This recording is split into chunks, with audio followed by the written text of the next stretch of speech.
Você foi criado para ser parecido com Jesus. Vamos botar isso na primeira pessoa?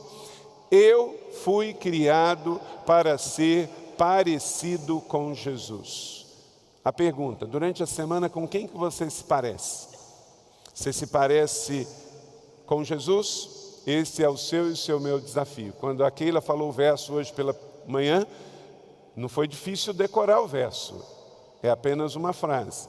Mas ele é difícil de viver, porque essa semana o seu desafio não é ser parecido com o Capitão América, com o Wolverine, com o Incrível Hulk, com a Mulher Invisível, mas sim com Jesus. Romanos 8:29, na Bíblia Viva, leia comigo. Desde o princípio de tudo, Deus decidiu que aqueles que fossem a Ele, e Ele sabia quem iria, se tornassem semelhantes ao seu Filho. Quer dizer, todos devem ser como Jesus. Efésios capítulo 4, verso 15, na Bíblia a mensagem diz: Deus quer que cresçamos, conheçamos toda a verdade e proclamemos em amor a semelhança de Cristo em tudo. No original do grego, tudo é tudo. Então, crescer e ser semelhante a Jesus em tudo. Leia comigo 1 João 2, verso 6, em uníssono. Aquele que afirma que permanece nele deve andar como ele andou. Quem permanece em Jesus aí? Amém? Então nós temos que andar como ele andou. Se você fosse casado com Jesus, você trataria o seu cônjuge como você tem tratado? Vamos dizer que a sua mulher fosse Jesus, que o seu marido fosse Jesus. Você faria para ele ou para ela o que você fez essa semana? Esse é o desafio, não é, Regina? Esse é o desafio. Então pense assim: o meu cônjuge decidiu ser semelhante a Jesus, então é como que eu fosse casado com Jesus. Aí você vai falar assim: ah, pastor, mas o que ele fez e o que ela fez essa semana não parece com Jesus, não. Eu falei, como fosse. Então, dá o desconto. Dá o desconto. Mas o desafio não é só ver como se fosse Jesus, é você ser como Jesus. Irineu de Lyon, ou Irineu de Esmirna, um dos pais da igreja, logo depois da era apostólica, antes da igreja se tornar bizantina e se tornar onde começou todo esse rolo que a gente vê de igreja com o Estado, começou lá com a igreja bizantina, com o Império Romano do Ocidente. Ele se tornou o que somos, para que pudéssemos ser aquilo que ele é. Vamos ler isso juntos? Ele se tornou o que somos, para que pudéssemos ser aquilo que ele é. Todos precisam de um propósito e por isso estamos entendendo e investindo esses 40 dias nisso. Entendendo para que estou aqui na terra, entendendo que eu devo adorar a Deus, entendendo que eu fui feito para a adoração a Deus, para a família de Deus, e eu fui feito para expressar o mesmo caráter de Cristo. Então, vamos à quarta semana, terceiro propósito do discipulado. O terceiro propósito de Deus para mim e para a sua vida, escreva aí, é ser semelhante a Cristo. Ser parecido, ser da mesma essência, ser do mesmo formato. Você sabia que a palavra cristão, embora que ela termine com a-o-tio e parece com isso que é aumentativo, cristão não é um aumentativo. A palavra cristão, a ideia original é pequenos cristos. Nós somos pequenos cristos, quer dizer, somos semelhantes a Ele. E para sermos semelhantes a Ele, temos que passar por um processo chamado discipulado. Discipulado. Romanos 8:28 diz que Deus age para que todas as coisas cooperem para o bem daqueles que foram chamados de acordo com o seu propósito. Então, nós fomos chamados, eu e você, para sermos como Jesus. Esse é o primeiro chamado. Meu irmão, olha para cá, você pode não ter um chamado para um dom de governo de ser pastor, evangelista, mestre, apóstolo ou profeta, ok? Deus chama alguns e concede a eles esses dons de governo. Mas Ele chama todos, diz o texto, acabamos de ler, chama todos para o bom propósito da sua vontade. E a sua vontade é sermos parecidos com o seu Filho. É antes de ser um pastor, de ser um profeta, um apóstolo, um evangelista, um mestre, você é chamado para ser discípulo, é chamado para ser como Jesus, com a sua vida, a sua voz, a sua profissão. Se você é estudante, se você tem uma empresa, se você é funcionário público, você foi chamado segundo o propósito de Deus para ser igual a Jesus, lá onde você está. E é importante lembrar que este termo não aparece nas Escrituras, você sabia? O termo discipulado não aparece na Bíblia. Discipulado é um derivativo de uma ordem, fazer discípulos. Jesus mandou fazer discípulos.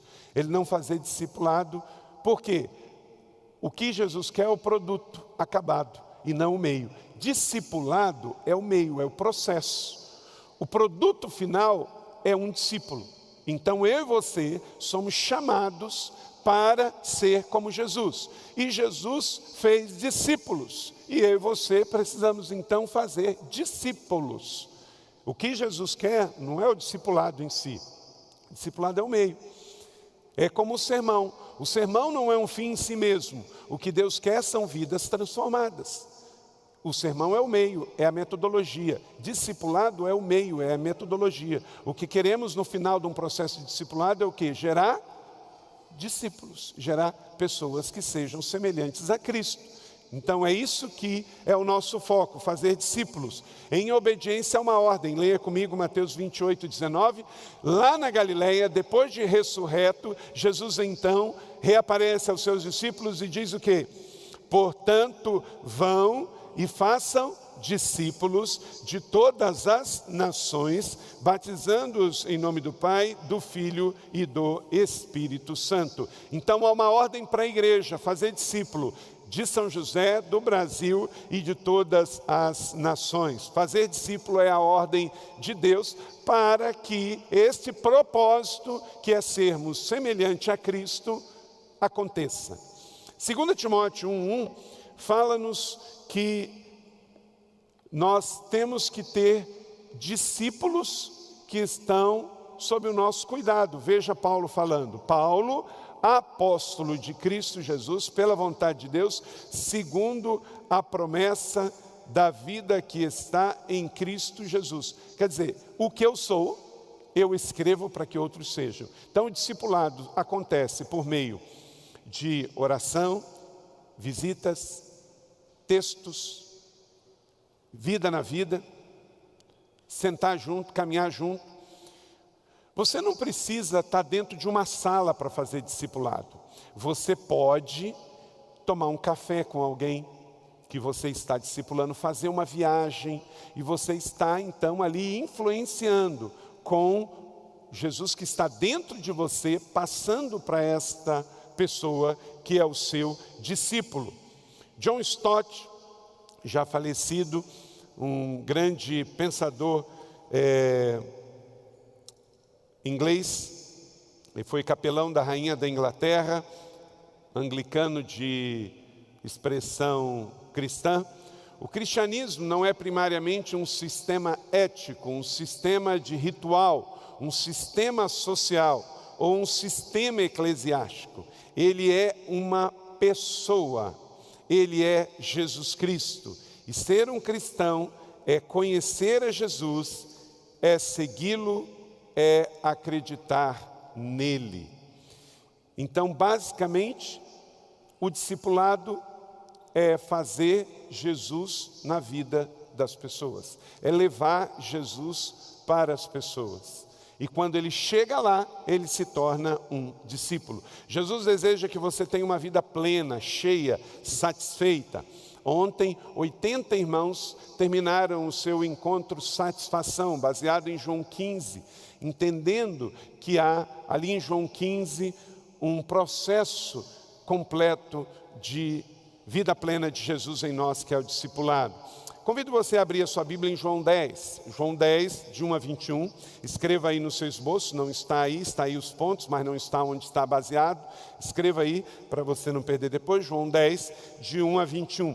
Como que então acontece esse processo de nossa vida estar cheia de Jesus, assim sejamos parecidos com Jesus, e aí possamos cumprir o nosso chamado de levar Jesus para outras pessoas, de transferir Jesus.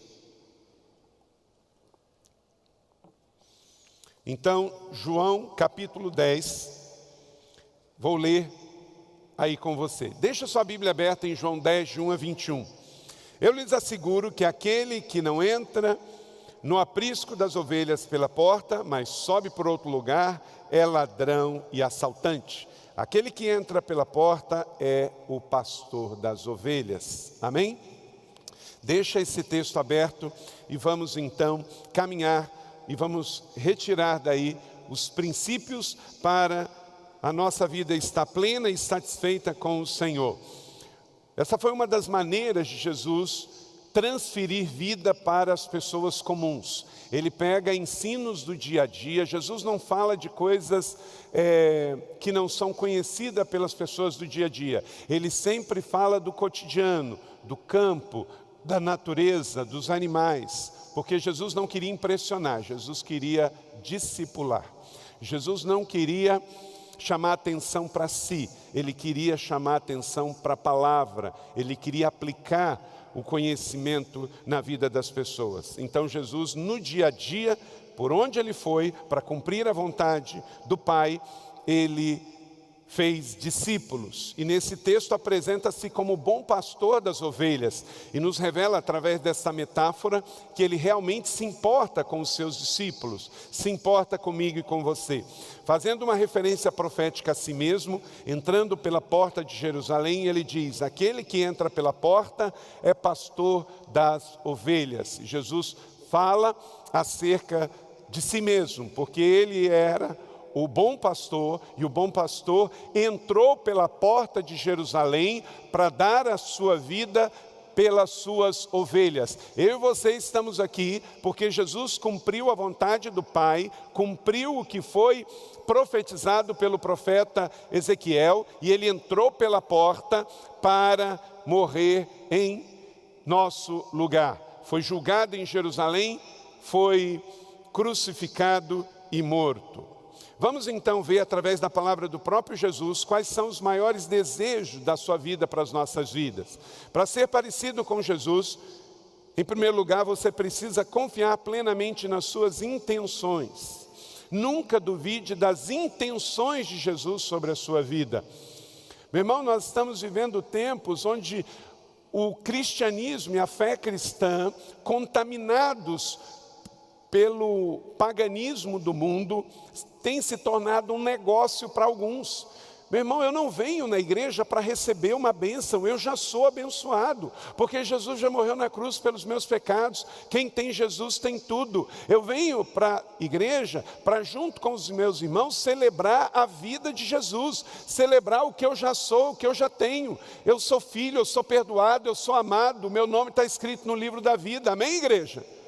Eu não venho na igreja porque eu venho pegar a bênção da semana, aí eu dou uma oferta e eu volto para a minha vida de escassez. Estão fazendo da igreja um supermercado da fé. A igreja não é um supermercado da fé. A igreja é uma família para pertencer. Quando o que está feliz se alegra com o que está feliz, o que está triste chora com o que está triste, o que está bom ora pelo que está doente, o que está desencorajado recebe encorajamento do que está encorajado. É isso que é ser igreja, é ser a família da fé. Então, quando você vem mal informado, aprende errado, e você está numa comunidade que você desconfia se Jesus quer te abençoar ou não, está tudo errado. Mas será que Deus vai me abençoar? Será que Deus vai me dar essa bênção? Você está desconfiando das intenções de Jesus. Ele é o bom pastor, Ele já deu a sua vida por você, Ele não tem que provar mais nada para você. Ele me ama e pronto, e seu amor é incondicional. Se eu não ganhar mais nenhuma bênção aqui na terra, eu já sou abençoado, estou de tanque cheio e grato, amém? Não quer dizer que eu não estou feliz por receber mais bênçãos de Deus. Eu estou. Mas isso não tem a ver com a condição de acreditar que Deus me ama. Oswald Chambers disse hoje uma coisa muito interessante sobre ansiedade. Quando Jesus fala que nós temos, lá em Mateus, no Sermão da Montanha, que devemos buscar ao Senhor em primeiro lugar, Ele não está dizendo para você que você não tem que buscar as coisas da vida. Ele só está dizendo que você não pode inverter a ordem. Você não pode buscar primeiro as coisas e depois o Senhor, porque senão você vai viver ansioso. Mas se você busca primeiro o Senhor, aí amanhã é dia de trabalho, você vai trabalhar. Na hora que você tiver que fazer uma prova, você vai estudar. Ele não está dizendo que nós vamos ficar sem nenhuma ação, sem nenhuma perspectiva, e com isso vai ter as ansiedades normais da vida. O que ele está dizendo é que eu não posso viver ansioso, eu não posso colocar as coisas na frente da minha relação com o Senhor. Busque primeiro o Senhor, aí na hora que for para trabalhar, você vai trabalhar, na hora que for para estudar, vai estudar, na hora que for para comprar, você vai comprar, na hora que for vender, você vai vender, na hora que for construir, você vai construir, só que você não vai ter aquela ansiedade te comendo por dentro, ok? Então, a primeira coisa que você precisa é confiar nas intenções. Eu lhes asseguro, olha só que coisa linda, igreja. Eu lhes asseguro, disse Jesus, que quem não entra no aprisco das ovelhas pela porta e por outro lugar é assaltante, mas aquele que entra pela porta é pastor das ovelhas. Jesus está dizendo, olha, eu entrei pela porta de Jerusalém, eu entrei para que você pudesse confiar em mim. Então veja que expressão forte, eu lhes asseguro, pode confiar em Jesus. Seguir Jesus é o mais brilhante, seguro projeto de vida. Você está dizendo que, a despeito dos problemas do mundo, você confia no Senhor. Você sabe, porque você colocou nele toda a sua confiança. O discipulado tem essa primeira base, você confia no Senhor. Para duas pessoas andarem juntos é necessário confiança, correto? Então, para você andar no discipulado com Jesus, você tem que confiar nas intenções dele. Não é porque você está desempregado que você vai desconfiar. Não é porque você não tem o que gostaria de ter que você vai desconfiar. Pastora Leila, uma vez pregando aqui, ela disse o seguinte, ou você confia tudo a Jesus, ou você não confia nada. Vamos dizer isso juntos? Ou você confia tudo a Jesus, ou você não confia nada. Aquele que entra pela porta é pastor das ovelhas. Ele está falando para você hoje, pode confiar em mim, que eu sou o caminho, a verdade e a vida, e você não vai se perder. Então, em síntese, escreva aí ainda dentro do ponto 1, em Jesus você encontra segurança. Segurança. É muito bom você estar seguro. Não desconfie das intenções de Jesus. Você vai estar seguro. Você sabe de onde veio, o que você está fazendo aqui, para onde você vai, você sabe qual é o propósito da vida, você está seguro para responder à razão da sua fé, você crê em Deus, você crê em Jesus, você crê no Espírito Santo, você crê na Bíblia. Nós cantamos uma canção aqui, eu creio que Deus é Pai, eu creio no Deus Filho, eu creio no Deus Espírito, eu creio na Trindade, Ele é 3 em 1, eu creio que Ele vive, que Ele vem me buscar e que Ele breve voltará. Nós cantamos a nossa fé, amém? Isso é importante também. Tem pessoas que não estão nem aí. Meus irmãos, tem música hoje sendo cantada no meio evangélico que muçulmano pode cantar, que judeu pode cantar. Mas para cantar uma canção dessa que acabamos de declarar aqui, tem que crer na Trindade. Nós estamos vivendo dias muito difíceis, meus irmãos, muito difíceis. Eu estava lendo essa semana, dois templos nos Estados Unidos deixaram de ser igreja. Em Denver, deixou de ser uma igreja luterana, foi vendida, uma catedral linda, virou a Igreja da Maconha. A Igreja da Maconha, no sul de Denver. Olha que coisa, e ainda coloca um nome, isso devia ser proibido, o nome de Igreja da Maconha, onde as pessoas vão se reunir para fazer o ritual, porque esse grupo acredita que a maconha, a sua droga alucinógena, eleva a vida das pessoas. E estava lendo uma outra em Boston, que deixou de ser igreja, o templo também foi vendido e virou um centro islâmico, mas não é porque muçulmanos compraram e entraram para lá. Não, é que o pastor, junto com as pessoas, acreditam que muçulmano, judeu e cristão é o povo do livro. E todos eles podem orar a Alá, a Deus e a Vé no mesmo lugar e podem frequentar o mesmo lugar e ser da mesma família da fé. Gente, isso é o quê? Isso é anátema. Isso é sinal que Jesus está voltando. Os sinais estão todos aí. Não é só a violência, não é só a inversão de valores, não é só a questão da confusão de gênero. É a questão da profanação do sagrado, da profanação da palavra de Deus.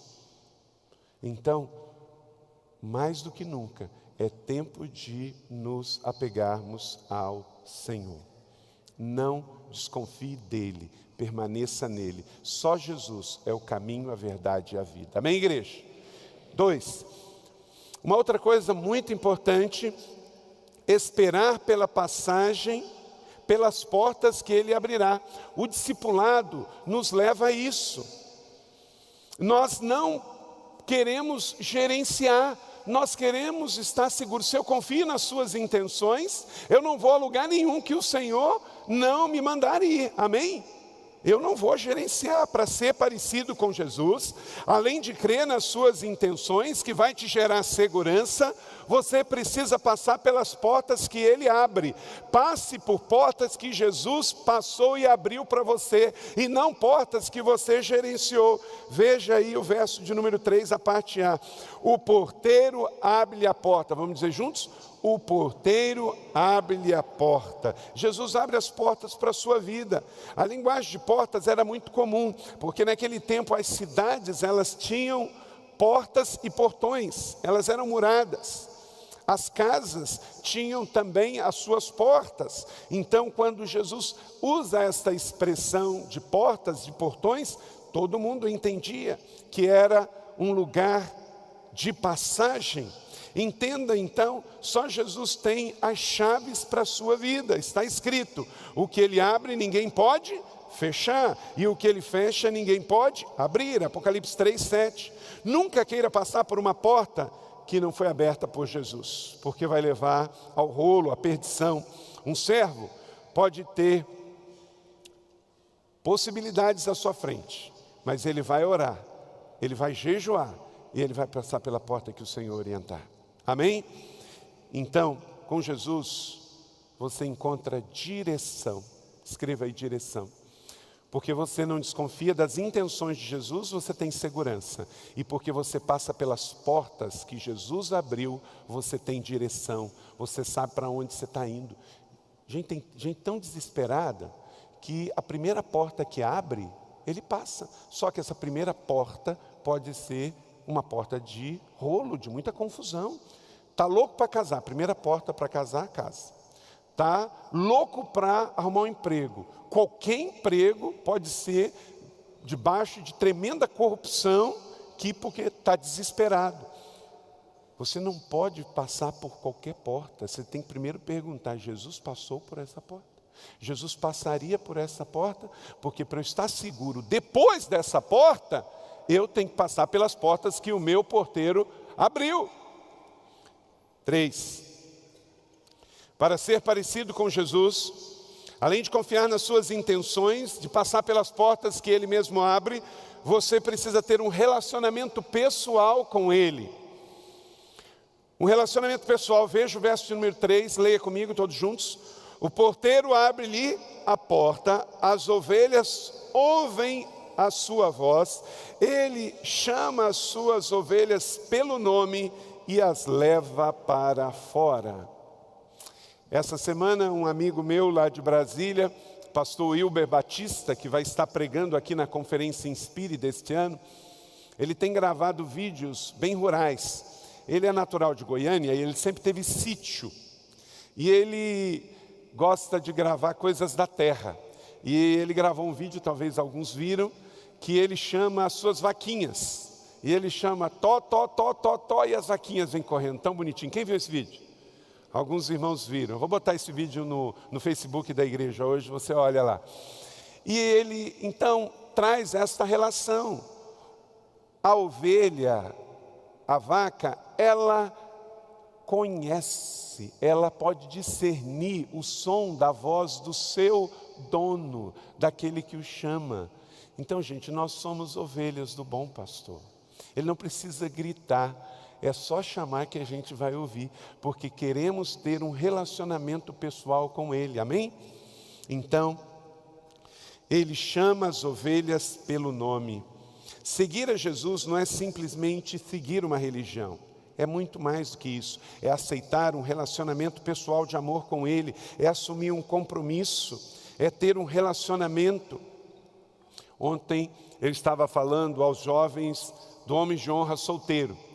E aí eu perguntei, quem aqui está noivo? Aí 7 já estão de casamento marcado, outros tantos noivos e vários solteiros. 60 rapazes lá. Aí os solteiros eu falei, 3 pré-requisitos para você casar. E eu vou falar isso com vocês se vocês estão solteiros, estão livres. Primeiro, tem que casar com uma convertida. Mas não basta ser só frequentadora da igreja. Ela tem que estar comprometida. E tem que ser também discípula, filha da casa. Convertida, comprometida e filha. Por quê? O casamento já é difícil. É difícil por causa da natureza humana, por causa de pessoas, por causa de circunstâncias, de formação. Então, pelo menos, se é convertida, se é comprometida e se é filha, você já andou um grande espaço. E quando a carne dos dois tiverem alguma dificuldade, são 2 filhos que vão sentar, orar e conversar juntos. Então, o mundo está perdido. Está perdido por quê? Porque não tem paternidade. Não é o seu caso, porque você tem um Deus no céu, que é o seu Pai eterno. E você tem uma família na terra, que é a sua igreja família. Então, como diz Jesus em Lucas 19:10, pois o Filho do Homem veio buscar e salvar o que estava perdido. Então, se você tem Jesus, você não está perdido. Diga comigo, porque eu tenho Jesus, eu não ando perdido. Você tem família, você tem identidade, você tem filiação. Então você é ovelha, você é filho, servo, discípulo, amigo. Então o que você encontra? Identidade. Identidade.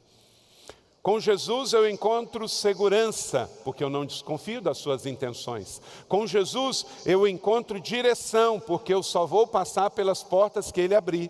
Com Jesus eu encontro identidade, porque eu tenho mais do que religião, eu tenho um relacionamento pessoal de amor com Ele. Nós vivemos um país onde as pessoas são religiosas, mas ter religião não significa que você tem identidade. Quarto, em Jesus, para ser parecido com Ele, você deve desenvolver uma jornada de confiança ao lado dele. Verso 4, é com o tempo. 1º ano, 2º ano, 3º ano, salvo você já está. No momento que você aceitou Jesus, você está salvo. Mas tem um processo. E a igreja quer te ajudar nesse processo, com cursos, retiros, com 30 semanas, com o circuito vida na sua vida. Leia comigo o verso 4, olha só que bonito, que metáfora lindíssima. Vamos lá? Depois de conduzir para fora todas as suas ovelhas, ele vai adiante delas, e estas o seguem porque conhecem a sua voz. Aleluia. Você vai seguir Jesus num relacionamento pessoal de amor com Ele. Ao decidir crer, você inicia uma jornada com Ele, um relacionamento pessoal de amor com Ele, que cada vez que você ora, lê a Bíblia, lê um devocional, vem à igreja, participa de uma série de mensagens como essa de 40 dias de propósito, você está seguindo para o seu crescimento em maturidade. Você não fica só com a conversão nos leva para o céu, mas o que gera uma vida produtiva, frutífera na terra? É o processo de andar seguindo Jesus. Ele vai adiante, eu vou atrás dele, porque se Jesus está diante de mim, eu não vou me meter numa roubada, eu não vou fazer sociedade que vai me prejudicar, eu não vou trazer contaminação espiritual para dentro da minha empresa, para dentro da minha casa. Entende? Eu não vou arrumar confusão. Ele está à frente, eu vou seguindo as portas que Ele abre, então eu vou crescer, eu vou me empoderar, eu vou prosperar. Um mestre só pode ser responsável por um discípulo aprendiz. Não basta, o Senhor não disse que vai mandar para o inferno pessoas que chamam Ele de Senhor?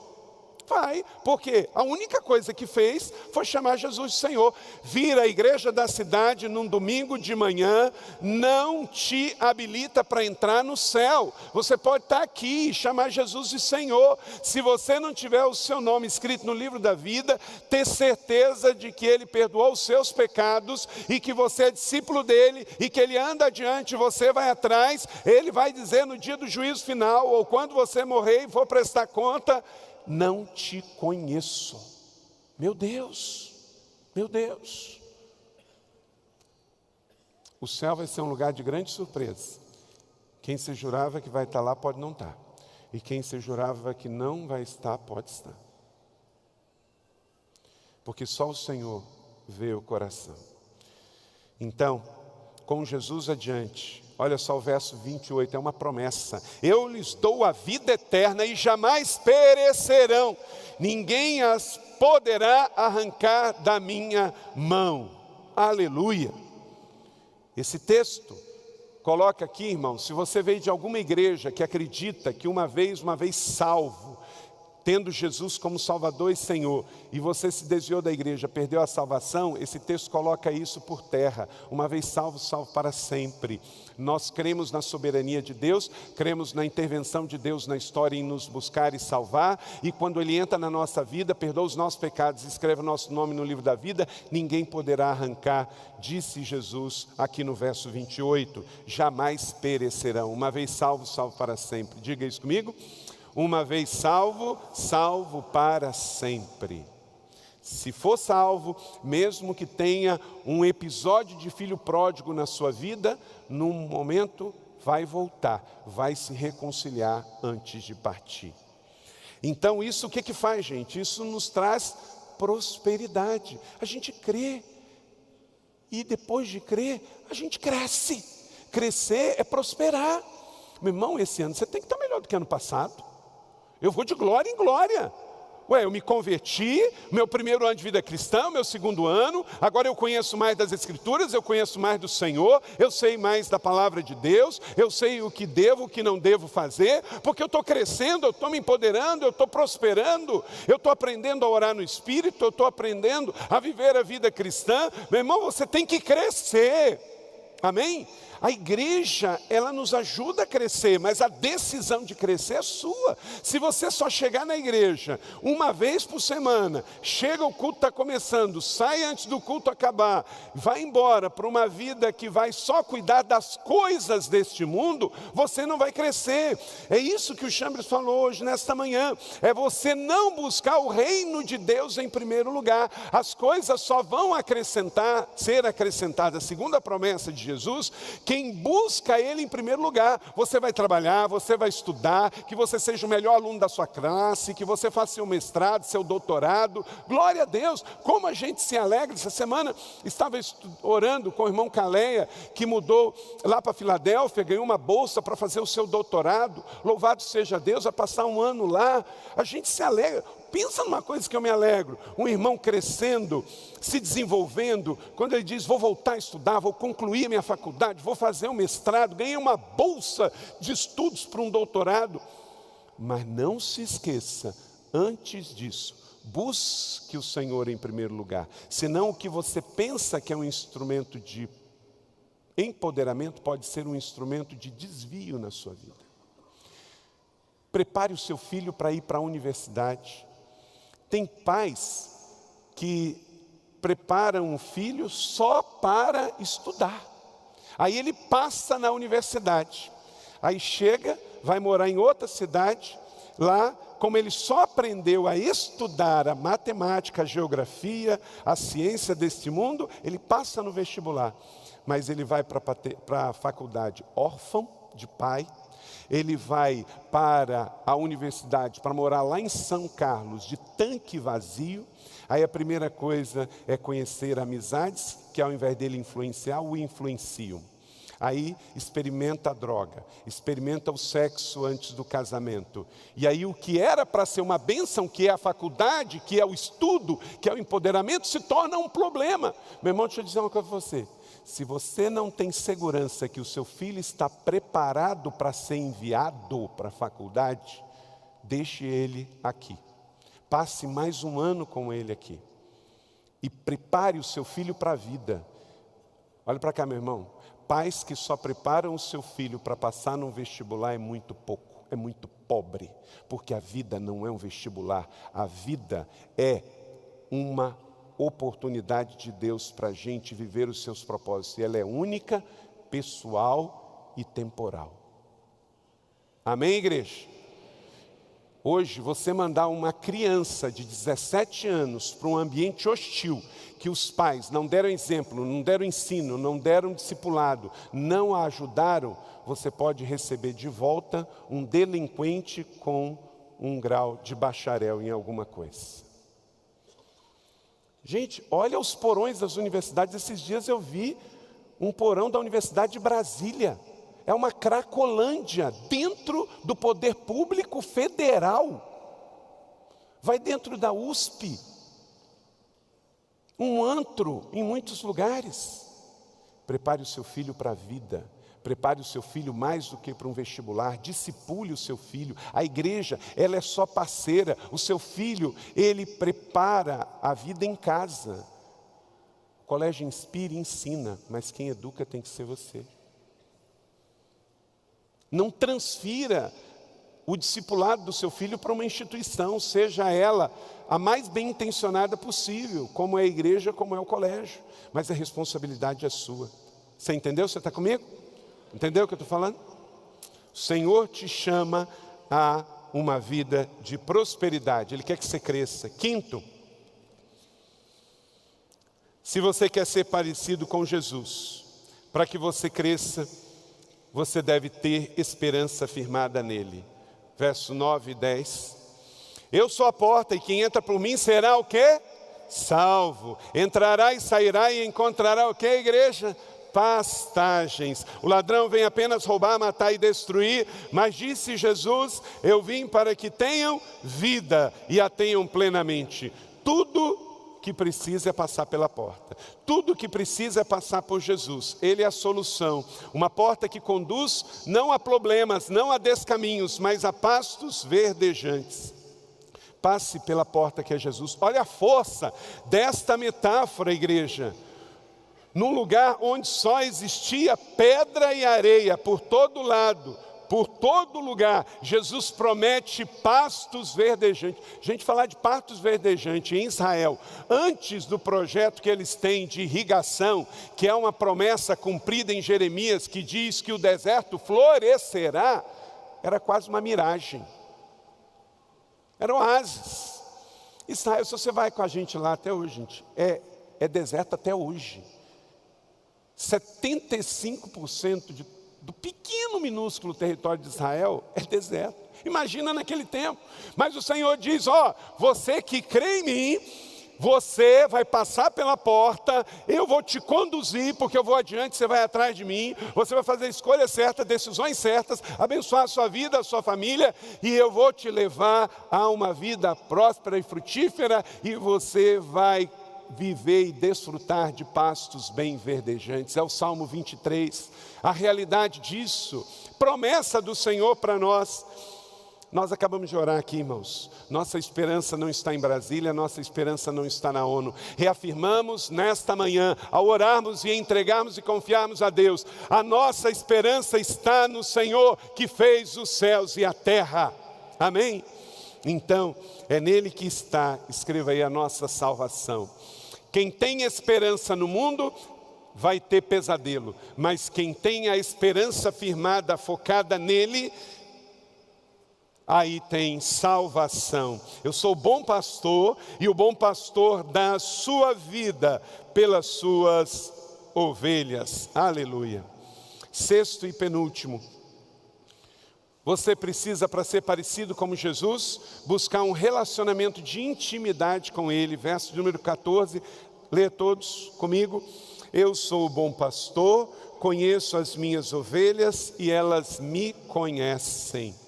Conhecer intimamente é mais do que estudar sobre Jesus, é andar com Ele, é se relacionar com Ele. Coisa extraordinária, Ele te conhece por dentro. Jesus não fez uma aula de anatomia sobre você, Ele deu a vida por você. Somente Jesus deu a sua vida, sacrificou a sua vida, desceu da glória, da majestade de Deus para viver aqui entre nós, porque Ele te ama e fez isso para que no sacrifício dEle você desfrutasse da vida eterna. Por isso Ele nos convida a andar com Ele. Verso 15, assim como o Pai me conhece, eu conheço o Pai, e dou a minha vida pelas minhas ovelhas. E dá a vida para quê? Para que as ovelhas venham conhecer o Pai, como Ele conhece e como Ele é conhecido. Gente, olha que coisa extraordinária, igreja. Jesus quer que lá no céu você desfrute do mesmo relacionamento que Ele tem com o Pai dele. Por isso Ele orou, Pai nosso que estais nos céus. Ele compartilhou o Pai conosco. Então, em Jesus, quando você busca um relacionamento pessoal e intencional, você cresce. Escreva aí, você encontra crescimento. Crescimento. Você não vai ficar igual. Você não só não volta ao mundo, mas você vai crescer todo dia, porque você vai alimentar a sua vida nele. Sétimo e último. Se você quer crescer e ser parecido com Jesus, você deve se posicionar mediante a palavra. Se posicionar mediante a palavra. Versos 19 e 21. Diante dessas palavras, os judeus ficaram ouvindo, outra vez divididos. Muitos deles diziam, ele está endemoniado, enlouqueceu, por que ouvi-lo? Mas outros diziam, essas palavras não são de um endemoniado. Pode um demônio abrir os olhos dos cegos? Igreja, vocês vão ser enviados agora. Aqui é um ambiente tão bom, não é? A colina é tão boa. Aqui tem paz, tem proteção. A pessoa mais sem noção do mundo vem aqui e fala, uau, que ambiente diferenciado. Nossa, eu sinto uma força aqui. Uma energia, né? Até as pessoas mais desavisadas percebem. E eu costumo sempre dizer que aqui é o nosso monte de transfiguração. É tão bom, né? Só que a gente tem que descer. Quando os discípulos desceram do monte, o que eles encontraram embaixo do monte? Os endemoniados, os oprimidos. E é isso que nós temos que fazer. Nessa semana, você vai ser enviado lá no seu trabalho. Você vai ser sal da terra e luz do mundo. Quem que você conhece que precisa também ser parecido com Jesus? Nós estamos com mais de 600 casas de paz, estamos orando na casa das pessoas. Quem está fazendo uma casa de paz? Levanta a mão. Glória a Deus, tantas pessoas, vão até o fim, não desistam. Quem tem uma célula aí? Levanta a mão. Leve alguém para ser parecido com Jesus na sua célula essa semana. Faz um encontro evangelístico. Semana passada estive na casa da Roberta e do Heraldo, foi tão bom. não é? Eles convidaram seus amigos, a irmã Jaqueline, 40 pessoas, bem mais da metade não conhecia Jesus. Então, tem uma ideia. A única coisa que você não pode é não fazer nada, mas alguma coisa você pode fazer. Você pode orar, você pode abrir uma casa de paz, você pode abrir uma célula, você pode servir alguém, você pode, como o menino fez aqui na interpretação, ao passar na rua, só jogar uma garrafa descartável. Mas você pode fazer algo mais. Você pode fazer algo mais. Porque você é parecido com Jesus. Então, vamos ser enviados não como um bando de religiosos num domingo que acabou o culto da seita, mas vamos ser enviados como missionários que vão sair daqui para transformar realidades como Jesus transformou. Então, anote aí, se você se posiciona pela palavra, você encontra transformação. O que Jesus fará em sua vida e o que Jesus fará a partir da sua vida. Meu irmão, não espere que todos entendam o que você faz e quem você é. Olha, Jesus acabou de falar uma palavra tão linda como essa que está aí em João 10. E o texto diz que ao final, o grupo ficou dividido. Falou assim, esse é um endemoniado. Jesus falou com amor, Jesus falou como pastor, Jesus convidou, Jesus amou, Jesus empoderou. E no final alguns disseram, ele está endemoniado. Não espere que todos entendam, que todos compreendam. Porque se nem Jesus foi assim, mas faça o que você pode fazer. Faça o que está em suas mãos, seja instrumento de transformação. Depois de conhecer o Evangelho, você precisa sempre escolher Jesus. A sua opinião, ela tem que estar fundamentada no que a Bíblia diz. O que você pensa sobre sexualidade? É o que a Bíblia diz. O que você pensa sobre casamento? É o que a Bíblia diz. O que você pensa sobre trabalho? É o que a Bíblia diz. O que você pensa sobre o governo? É o que a Bíblia diz. Meu irmão, não é a sua opinião. Não é a sua opinião, mas é o que está escrito. É o que a Bíblia diz. É isso que tem que ser a sua base de fé. Então, como está escrito aqui, somente Jesus, e nele saímos daqui abastecidos. Te conhece, te chama pelo nome, diz o verso 3, aponta caminhos e direção certa para você seguir, diz o verso 4, supre as necessidades plenas da sua vida, verso 9, te oferece vida plena, abundante e satisfeita, versos 10 e 11, e te concede a salvação eterna, porque Ele é o Salvador do mundo. Viva a vida cristã plena e satisfeita e reproduza isso. Faça discípulos. Não faça prosélito de sistemas, nem religiosos. Faça novos Jesus, novos Cristos. Filipenses 2:5. Seja a atitude de vocês o quê? A mesma de Cristo Jesus.